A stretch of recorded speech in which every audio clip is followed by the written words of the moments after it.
Hello, what's up?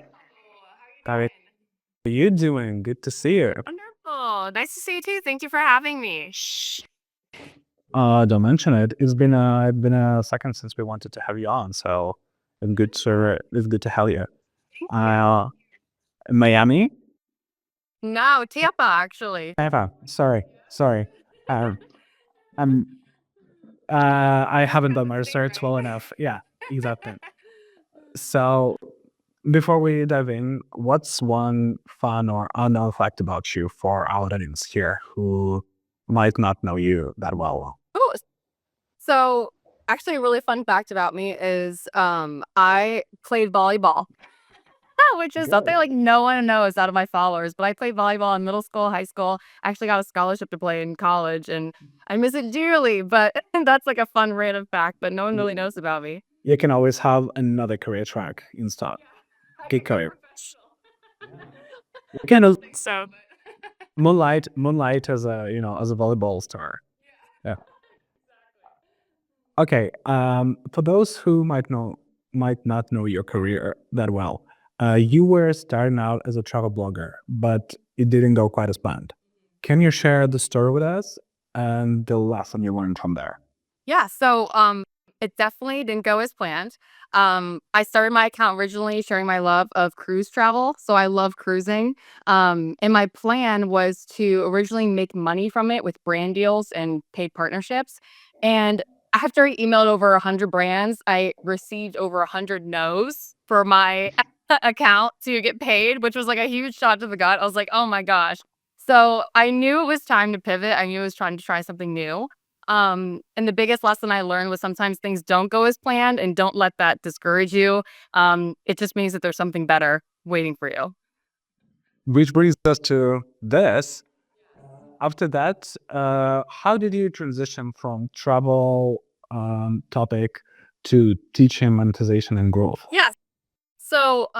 It's funny. So I was actually growing so rapidly that my DMs were filled with questions about how do I increase my views? How do I increase my following? How do I get more engagement on my posts? And they were asking me all these questions that were nothing related to my cruise travel kind of content. So I was like, all right, you know what? I'm going to really listen to my audience here. I'm going to go with this and I'm just going to pivot and I'm going to become an Instagram coach. It started as just originally Instagram coach where I was going to help people just kind of grow.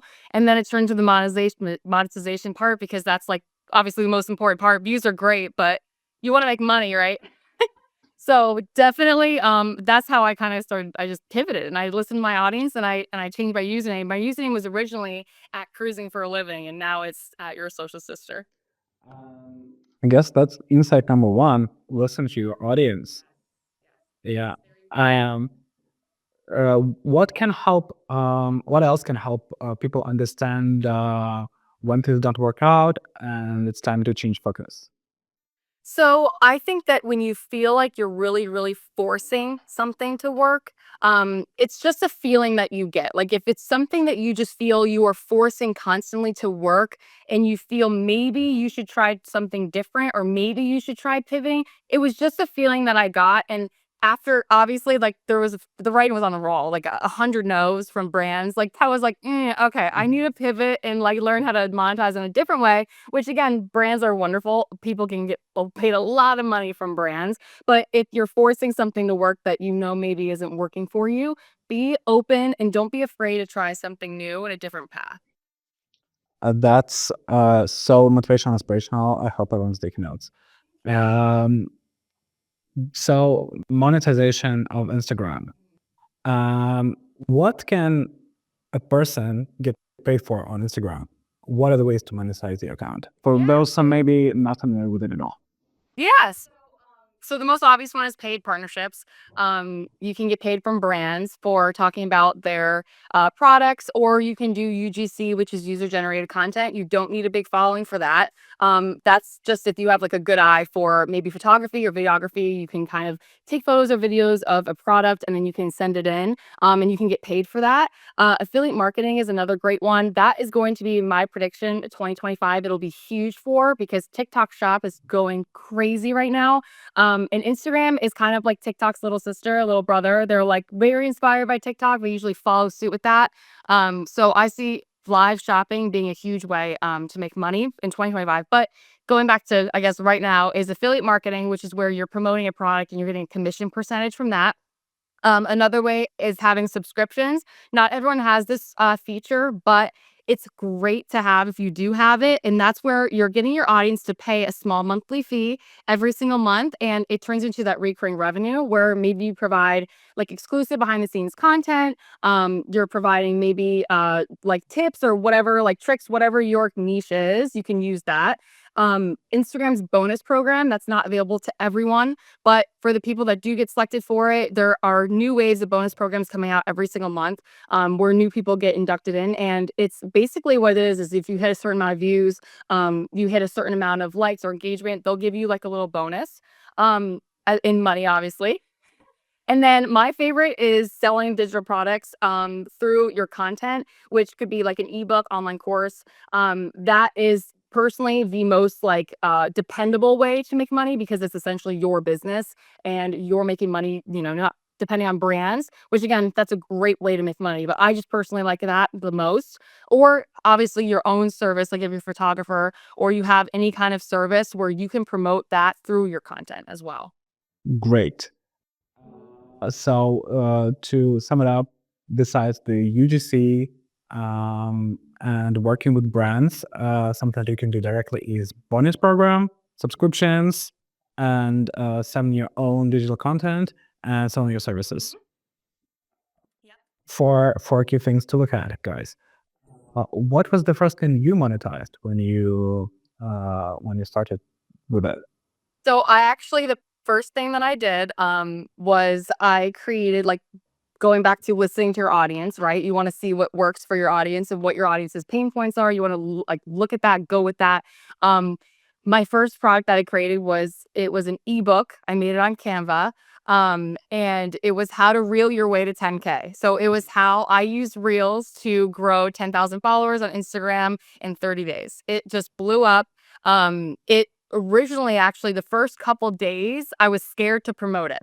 So when you're selling something, obviously you have to talk about it, right? No one's going to know what you're selling if you're not talking about it. So I was still brand new. Obviously, I was great with the growing part. The monetizing, I was still a little not sure about. But so how to reel your way to 10K, and that was my first digital product that I had, and I started making money from the first few days. Again, I didn't make any money because I was scared to talk about it, but then it actually went really well. So I ended up making, I believe it was around like $2,000 my first month of selling that one product.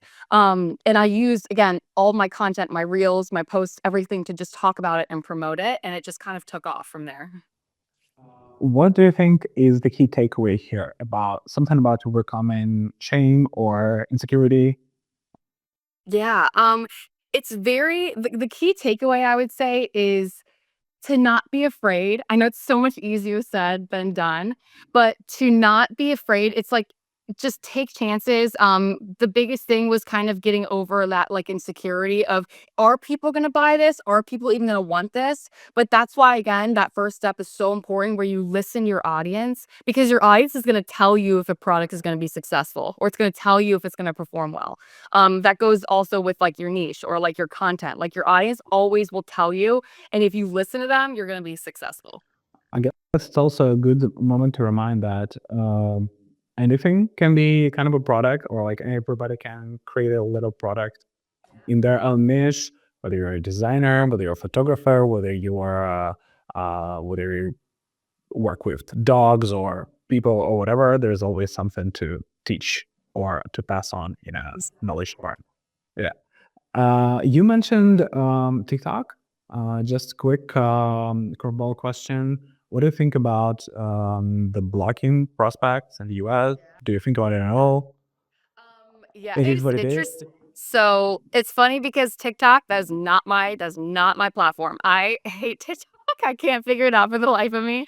But a lot of people are seeing success on it. So it is very interesting that it could potentially be banned. For the future of Instagram, I see again TikTok kind of all of those people obviously transitioning over to Instagram because Instagram and TikTok are always competing with each other. Um, I could see it changing Instagram a lot. It's very interesting. I have thought about it quite a bit. It's very interesting to see actually what happens, and I think that it's going to, I think, potentially benefit Instagram a lot because we have those TikTok people that are more long form, right? Instagram is very short form content. TikTok is more long form. You can post as long as you want. I believe it's up to like 60 minutes, like something crazy. Like TikTok, you can post really long content. So I could see it benefiting because I personally love long form content. And I think that Instagram kind of needs that little extra oomph. And if they get everyone over here from TikTok, it may be very beneficial to a lot of people.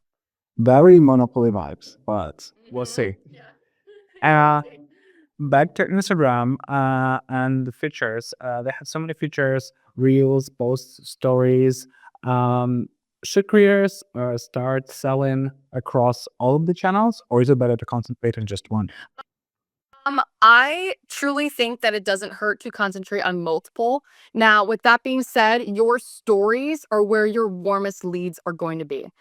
Those are essentially your number one fans. So anyone that's watching your stories consistently, whenever they tap on it, whenever they watch, it signals the Instagram algorithm that, hey, this person really enjoys watching this person's story. And let's keep pushing their content. Let's keep pushing their stories to the front of the feed. So whenever someone's watching it, that's usually a warm lead. So that's someone who's really interested in your content. It's someone who's really, really invested in you and they want to see behind the scenes. So I always recommend using your reels to get new traffic in and using your stories to sell. I believe like if you had to pick one, definitely pick stories. That's going to be your number one focus. But again, it's depending on what you're using them for, right? Absolutely. That's very well said. One is to draw in new traffic. The other one is to sell the signal and pull out for somewhere. Um, if you were mentoring a young Instagram creator right now, a new client, what would you recommend to them step by step for building a monetization strategy from scratch? Yeah. So the first most important one, I know I've said this a few times, is narrowing down your niche. And you better make sure you love it because it's all you're gonna be posting about. It's all you're gonna be talking about. It's just what you're gonna be posting about and talking about a lot. And it's so important to love what you're talking about. It's the cruising page was so easy for me, and this is also very easy for me because it's fun, it's easy. Now, if I was talking about taxes, I would hate posting. I would hate talking about it. But some people love it, right? So it's like, what are you passionate about? Narrow down your niche. That's step one. And number two is understanding your audience and identifying their pain points, desires, and what problems you can solve for them. So this goes back to that digital product where if you're looking to sell some kind of offer or service, figure out what their pain points are. And even if you're looking to get paid partnerships from brands, knowing what your audience's pain points are, you can go ahead and figure out what brands you want to work with to solve those pain points. So it's not just digital products. It's really important to just know what their desires are and what problems you can solve for them. Step three is building trust. That is you can do with valuable and consistent content. It's hard to have an audience that trusts you when you only post once every 3 weeks. It's like, oh, I remember her, but what does she do? Or what does he do? Or it's really important to build that trust and know like, hey, I'm here. I'm going to show up. I'm going to post and be here for you. And number four, I would say out of the 5 steps I wrote was start small with an ebook or a free guide if you're looking to monetize with digital products. That's going to also reconfirm and test what your audience is really looking for. I always recommend providing free value. So if you're in a niche, provide free value, and that's going to make you grow like crazy. And what I mean by that is, let's say you're a fitness account and you are looking to offer a coaching service where you have one-on-one coaching for personal training. What you can do is offer free value through your content and say maybe like 5 minute easy simple workout that you can do quickly right before you get ready for work or something like that where you have that and you're posting that as a series. That goes back to building trust with valuable and consistent content, and also where you're kind of reconfirming what your audience looks for and what they want. Now, the last one I recommend is using your content obviously to promote it. That's what I was kind of talking about before. And based on what's most popular with your audience, you can create more in-depth online courses, ebooks, digital products, whatever you want to do to kind of back all of that and tie it all together. That's so thought out from beginning to end. Sounds like a whole process. Um, I wanted to ask a question from from what I know as experience, is sometimes a big issue for those who are just starting out, people who have had personal Instagrams for a second. They want to transition into being a creator, into earning money from that, promoting their business from that. Is it better to ditch your ditch your relationship to your, say, friends or your personal audience, and go crazy on like selling your business? Is it better to start a new account from scratch to build? What would you recommend? So I recommend, like, if you're looking to kind of you're focusing on like one specific niche. If you've been posting on an account that is kind of all over the place and like very personal with friends and family and everything, I recommend starting something new. And not because you should be ashamed at all. I mean, like, tell your followers and your friends and everyone like to follow you on this new account, but because the algorithm is so hypersensitive, it's something you really want to consider doing, because it's going to kind of relabel what your content category and what your account category is about. So if you're posting all over the place on your personal account and you're posting about makeup, shoes, basketball, sport, like, you're all over the place, Instagram algorithm is triggered and they're like, okay, I don't really know who to push this stuff out to. I don't know what her content is about. It's all over the place, and it may just be better to start new. Um, and again, not because you should be ashamed, but definitely just because it will give you that advantage, because it's going to tell Instagram algorithm, as soon as you focus in on From the these jump. and you're posting, yes, exactly, exactly. And you're posting exactly in your niche and you're staying in that category, it'll categorize it and you'll actually grow quicker that way. Let's have one question from the audience that we've picked. What's the singular number one tip to increase followers and engagement, and turn them into buyers? Ooh, so again, the number one, I would say, really utilizing Reels to focus on that traffic. So I always say Reels are traffic. That is where you're getting people in, you're hooking them in, you're getting them to your page, you're getting them to look at your stuff, right? And then selling them in stories. That's my number one tip, is always using your stories as behind the scenes, always talking about your business, your offer, whatever it is that you're promoting. Always use your stories, because what people are going to do is when they find your account, they're going to go to your Instagram and they're going to click your stories if you have a story. That's the number one place people always go, is your stories. So that's my number one tip. And also incorporating in that free kind of value content where you have a series, where you have a free workout plan, or you talk about, or a free makeup kind of thing, whatever it is that you're doing, always have free value. Because if you're constantly selling in your reels, people are going to kind of sense that, and they're going to be like, they want something free. If you were looking at your account, would you follow you? That's why I always tell my students, would you follow you? Is it free value? Is it valuable stuff where they don't have to quite yet pay yet? But then to convert those people into buyers, that's how you do that, is you hook them in with a free value and then you sell them on the stories or back end, like DMs or email. Thank you so much for explaining this. A short break to remind you, to everyone who's watching, post a screenshot of this to your stories, tag us, tag every. We'll be posting after the stream. If you're new to Prequel, give us a follow. We can stay connected. Um, Segueing into our second part of our discussion, how much time does it realistically take to start earning from Instagram, um, as a full-time job? So as a full-time job, honestly, I've seen my students actually I had someone that has 500 followers and they are making five figures a month with 500 followers. So insane, but they're incredible with nailing their messaging and their audience's pain points. So they're speaking exactly to their audience's pain points, and it doesn't really necessarily matter how many followers you have. Now, if you have 500 followers, it's harder when you have maybe a low ticket product. If you have something that's $27 service or something like that, that's harder to go full time, right? But because this person has an offer or service that's $500, it's like, oh, you don't need that many people to sign up to have it full time. And also, too, with 500 followers. I mean, again, I say 500 just as an example, but with UGC, user generated content, you don't need a big following. You just need that eye for your products. You just need the eye for what brands are looking for.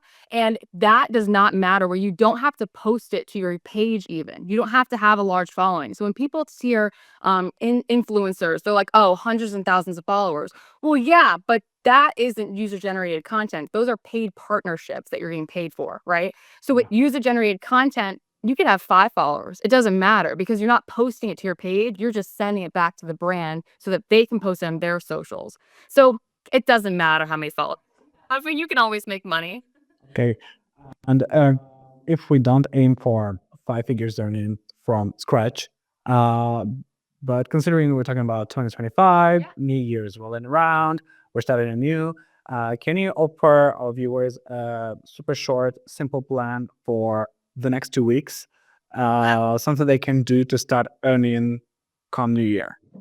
Yeah. So the first step is to focus on consistent content, right? So that is the number one step, is focusing on posting consistent content. And that goes hand in hand with nailing your niche. So you want to make sure you know exactly what kind of content you want to post. You want to stay on subject, on topic with that consistently on your account, because that's going to, one, make it easier for people to want to follow you. And two, you're just going to grow like crazy. So if you have step one is to focus on consistent content that is related to your niche. That is the most important thing. If you can post consistently for 2 weeks, that is incredible. I like to say, like, 5 times a week if you can. I know that's a lot for some people, and I always teach like laid back growth.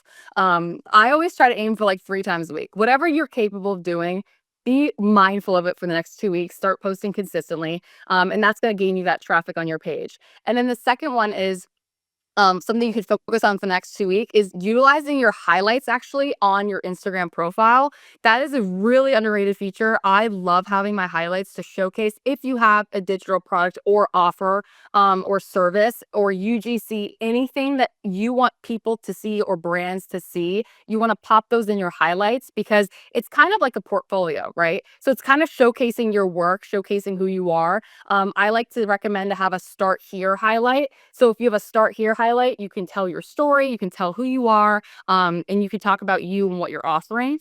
And then the last thing is honestly focusing on designing kind of like an entry level service or package. And that could go hand in hand with like UGC, any kind of like online service, or even like a photographer. Like if you're looking to do that, you could have some kind of bundle, something where you can offer and have it in your link in bio.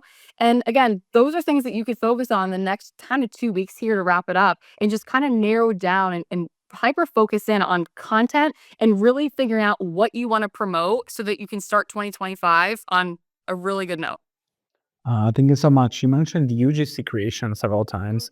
For those who are intrigued by the concept and or don't know enough about it yet, feel free to check out our one of the recent live streams at our YouTube page at Prequelapp or on our Reels page on Instagram. Just scroll a couple months back, you will see the cover about UGC. Um, okay.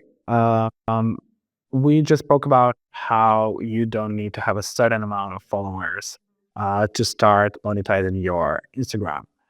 Um, do you think, like, is there some kind of, anyway, a threshold, a bottom threshold for when people can start kind of aiming to sell? We're not talking about UGC, but like other things. So say that. So a bottom threshold. Yeah, like probably 0 followers is not it. 50 followers is not it. But what's the bottom line from where you would say to your students they can start selling? I would say, you mean amount of followers, like how many followers? Those really That's I mean, again, I would say like 500 is a great amount to have. But again, you could have 100. That's 100 people. That, like, if you've seen like a crowd size where you have 100 people in a room, that's a lot of people. That's like scary to talk to that many people, right? But we don't think of that, right? So when we see followers, we see all these big fancy accounts with hundreds and thousands of followers. So it can be feel like maybe our following is like way too small to start. And my biggest advice is that 100 people is 100 people. That's a lot of people that are following you. They're choosing you to be invested in. So I think again, obviously 0, you can't sell anything with 0, but 100, I think is like more than enough to start generating money. 100%. And again, it depends on how you think they are invested into it, and how well you're covering their pains, or how well you're responding to their needs. Yeah, and I have 100,000 followers, right? I would much rather have 100 people that are 1000% invested in me. They believe in me, they know me, they want to buy from me, they know my stuff, they know my products, they know my services, than having 100,000 people that don't. They're just there to just kind of be there, right? So again, I'm very blessed and lucky because I have a great following that is invested in me, but I would much rather have 100 people that are invested in me than having 100,000 that aren't at all, right? Yes. Speaking about your following, thank you so much for all these insights on monetization. I'm sure the strategies will help a lot of creators level up, grow, upgrade their presence. But we would also wanted to switch over to a couple other topics not related to monetization per se, based on the research we did in preparing this conversation. So, side by side with your work, coaching content, you share behind the scenes personal stories, personal posts. Um, Recently, you shared a powerful post about experiencing burnout, struggling with mental health as a creator. This is a very important topic, of course. Creators are often at such a high risk for burnout. Can you give any advice, any tips on what signs should creators watch out for to protect their mental health and avoid burnout in this way? Yeah, absolutely. So, I did take 32 days off of posting, which I don't recommend, and that was a result of me not listening to my body, not listening to my mental health, not listening to what my brain was telling me is that I needed a break. It's hard because when you see a lot of these bigger accounts and you see them posting every day, twice a day, I promise you there is a team behind that. No one can sustain that as just one single person. So my issue was is that while I was just obsessed with growing and posting and connecting and all of these things, it was over a year of that and it just started becoming so draining, and I did not realize all of a sudden until it happened where I was like opening the app was giving me like major anxiety, and I don't get anxiety, and I was like there's something wrong. I got to take a break. So I took a step back. It's very interesting because what I recommend is looking for is one, if you feel that you are constantly comparing, that is a huge indicator that you need to take a step back and you need to not look at everyone else's content. You need to focus on perfecting yours and focus on being the best that you can be, and everything else will fall into place. And that's what I was doing is I was not looking at my content. I was comparing myself constantly to other creators. In reality, it's like, no, if I had just been taking that time and effort to focus on my stuff, I wouldn't have been constantly feeling like I wasn't doing enough, right? And that's the worst. Something else I recommend is not being obsessed with being perfect, right? So I've just recently overcome that. Again, I'm an Instagram coach. No one's perfect, right? But not being perfect is okay. I've posted things that had spelling errors and I used to freak out and be like, and I delete it and then I'd be like, no, I lost it. And I would freak out. Now I'm like, whatever. Like, it's just like, whatever. Like, it doesn't have to be perfect. It's okay. That was something that I realized as, again, an indicator that everyone needs to watch out for is perfectionism is like amazing, but if it's hindering your growth, if it's hindering you, if it's impacting you negatively to even post something, then you need to take a break. You need to take a break. And then that third thing is really just if you're feeling like it's a chore to respond to comments, to like other people posts, if you feel like you're like struggling to respond in DMs to people that love you, that are your fans, you've got to take a break. Because if you feel like you're having a hard time even responding to comments, then that is a huge indicator as well. Just take a few days off. It's okay to not open the app. Just take the app and just like hide it somewhere in your on your phone and just take a day off. However many. But after we finish this combo, Yeah. of course. Okay. Some people might think that kind of the best demonstration of a prowess of a coach working in the financial dimension is a luxury lifestyle, maybe private clothes or cars or houses. You don't do that at all on your Instagram. Does showing a more down to earth relatable side of yourself help or hurt your professional image, you think? Yeah. Thank you, because that is something that I actually was struggling with where I was like, I don't feel that I'm like these other accounts because I do help people make money. So in my mind, when I first started doing that, I am personally just not materialistic. I don't like posting about that stuff just because I find it a little bit silly. I found that when I was viewing and watching other creators or other accounts that maybe do have that flashy content with the luxury and the big expensive Mercedes and that, it made me feel like really badly about myself. Cause I was like, oh, like they're kind of like shoving it in my face. They're being like, you could have this if you do what I'm doing. I'm like, I just didn't like personally like how that made me feel. And I just told myself from then and there, I'm like, I'm never gonna make my audience feel that they're not good enough. Because to me, any amount of money is a huge bonus. If you have a full-time 9 to 5 job, you don't have to come out making 5 figures, 6 figures right out of the gate. Like you don't have to do that. You could just any extra money for groceries, any extra money for maybe Christmas or experiences or whatever you want to spend your money on. That is so important and valuable, right? And I would say that it's benefited me. It has not hurt my Instagram or my business at all. It's actually benefited me a lot because people love real, people love raw, people love who you are as a person. And originally I did think that it would maybe hurt me, but I was just staying true to me. And I was like, this is just kind of what I want to do. Is just kind of be real in who I am and not show off that flashy, crazy stuff. But the more that I found that I started being vulnerable and I started posting about things that were like real life things, I started seeing an increase in my sales and an increase in my following and an increase in my engagement. People love the real, the raw. They don't want to see the aesthetic, perfect life because like that makes them want to like get sick. Like they're like, no, thank you. I like that's not my life. Because it's no one's life, right? It's like 0.01% of people have that, which is totally fine. Like good for them. Like love that. But like in reality, a lot of people don't. And I like to showcase like, hey, you know what? I had a mental breakdown like in October. Cool. Did you? Great. Great. Okay, this is like yep, and I showcase my car. I have paint chips in my car hood right now. I gotta get it fixed. And it's like when you're vulnerable like that, people love that because it's real, you know? That all preempts something that I want to ask next.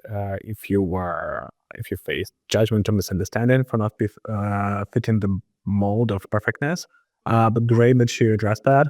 And I just wanted to also point out that a lot of flashy presence on social media, like bags, cars, all of that stuff is rented or okay. Okay, okay, like, and also even in the modern contemporary era, like a Mercedes, or like a Bottega bag, like whatever it is, it's just a product. It's just a price tag that you can like. It doesn't show and it doesn't say anything about you, like for except for maybe like the rarest brands that have like manually manufactured something that's like super rare Yeah. to obtain, or like a Ferrari that you can do you know that you cannot buy a Ferrari out the gate. You cannot go to dealership and bring them a stack of money and say I want a Ferrari. You have they're gonna sell you a used one. Then they want you to sell another used one, and then maybe on the third time they allow you to buy anyone. So okay, like this, that hierarchy anyway. So don't fall for random girl getting a Ferraris. Yeah. Exactly. You can rent Okay, and so speaking about embracing that vulnerability or individuality or realness or rawness, what advice would you give creators who struggle to embrace that? Is there any like actionable mental exercise which you recommend? recommend. My biggest thing is that if you see these like perfect feeds, you're like, all right, this is not real, right? If you are trying to overcome being more authentic in your content and being more real and raw with your audience, my biggest advice is to just truly, truly understand that everyone, me, you, everyone in the world has some stuff going on behind the scenes. We all do. It's totally normal.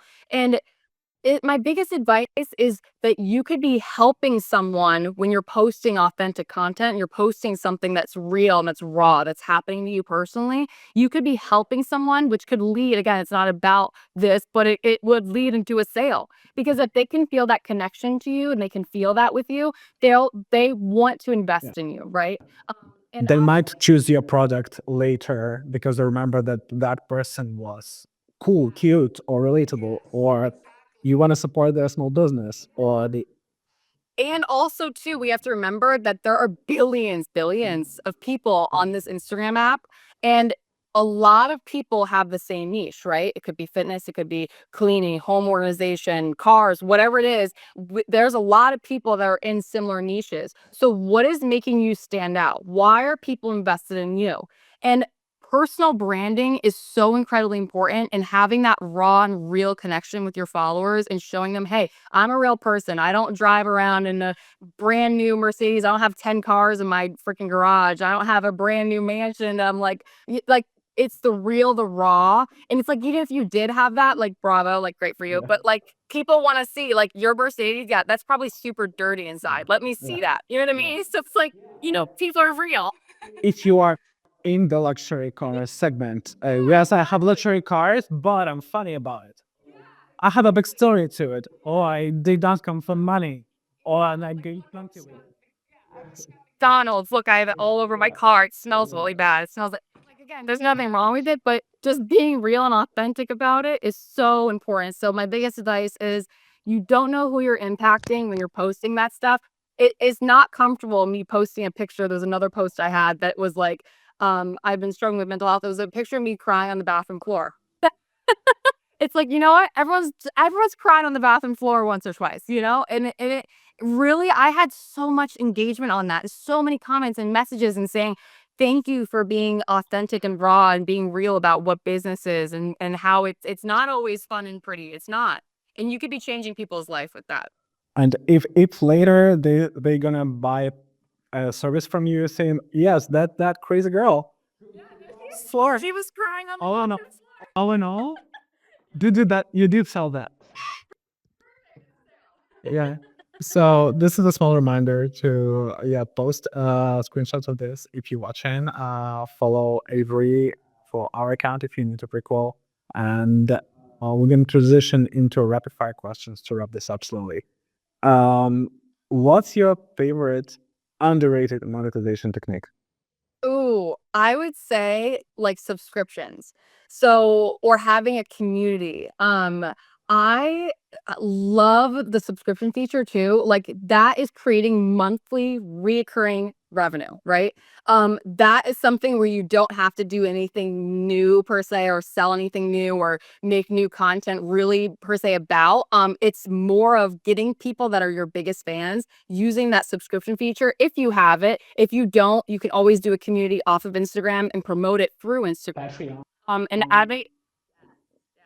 So I use, yes, just no judgment, whatever you want to do. Exactly. You can use your link in bio, whatever you want to promote it with. But getting that recurring revenue, that is huge, right? So you're not depending on one on sale, one sale. Like, you're not having to find someone new every month, every time for a sale. If you're selling digital products, affiliate marketing, whatever you're doing. So the subscription feature, I really recommend. To forever stop posting stories or reels, which one would you choose? See, that's so difficult. If I had a smaller following, I would say oh my gosh. See, it's like no matter what I say, it's wrong. I would say, like, I hate posting reels. It requires a lot of work. I like stories more because it's easier, it's authentic, it's raw, snap, text, done. I would like to stop posting reels personally. Now, would I recommend that? No. You have to post reels to grow. You have to post to get engagement and views and followers. But if me personally, I would stop with reels. Okay, and last question: more clients or more free time in 2025? Ooh, in 2024, it was more clients. In 2025, it's more free time. For Amer to that sister. Thank you so much, Avery, for sharing your insights, your expertise. It's been inspiring. It's been honestly a very energizing, invigorating chat. excited to see all the amazing things happening in your life. I hope 2025 is as good to you as to everybody. Actually, I can't wait to follow your new journey in the new year. To our viewers, remember that you can see the recording of this right after we wrap up, and it's also going to be up on our YouTube at Prequelapp, where you can also find our previous live streams, our recordings. Follow us on social media to stay in touch with the new listeners that we're going to be doing. This is our last live event for this year. See you all in 2025. Avery, if you have any closing remarks, feel free. The stage is yours, and then we're going to wrap it up. Yeah, thank you. So again, my name's Avery. I'm an Instagram and a monetization coach, business coach. I would love to have you follow me if you're looking to make money on Instagram, if you're looking to grow your following. I would love to have you here, and thank you for being here and watching. Thank you, Avery. Let's have a good rest of the year, and happy holidays. Thank you. You too. Thank you for having me. Bye, everybody. Bye.